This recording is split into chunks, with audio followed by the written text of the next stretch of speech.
Dans ces 10 300 enseignants, nous avons 5 300 au niveau du primaire et 5 000 au niveau du secondaire. Il y a un engouement fort, puisque nous avons environ 73 000 candidats pour ce qui concerne donc le primaire. Je vous l'ai indiqué pour 5 300 postes.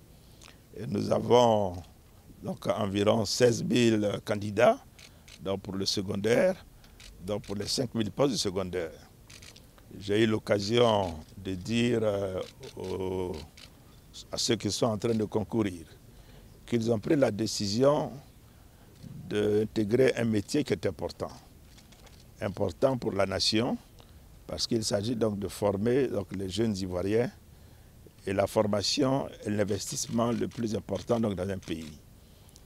Je leur expliquais que dans toutes les réflexions qui ont été menées, et l'expérience du président de la République, donc nous l'a également indiqué avec la supervision qu'il a eu à faire de plusieurs pays dans les fonctions qu'il a occupées donc antérieurement, notamment en tant que directeur général du Fonds monétaire international.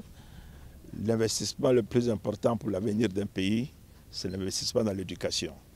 C'est pour cela que la décision de l'éducation donc pour tous a été prise, et c'est pour cela que le gouvernement se donne donc les moyens en décidant de combler le déficit en enseignants qui a été évalué par Madame le ministre de l'Éducation nationale à environ donc 10 300, et ceci en dehors des recrutements qui se font de manière normale, donc par des concours. Elle a d'ailleurs lancé hier donc le concours donc normal d'entrée donc au CAFOP.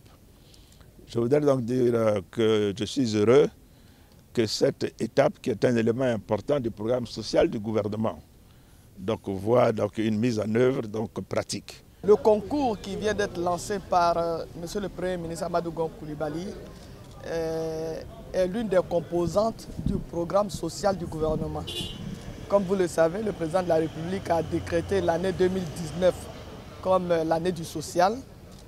Et en ce qui concerne nos départements ministériels, il a donné des instructions afin que nous puissions recruter 10 300 enseignants, 5 300 enseignants du primaire, 3 000 enseignants, 3 000 professeurs de collège et 2 000 professeurs de lycée.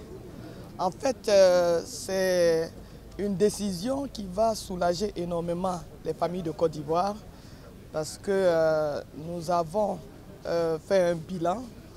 Nous nous sommes rendus compte qu'il y avait un déficit de 10 300 enseignants.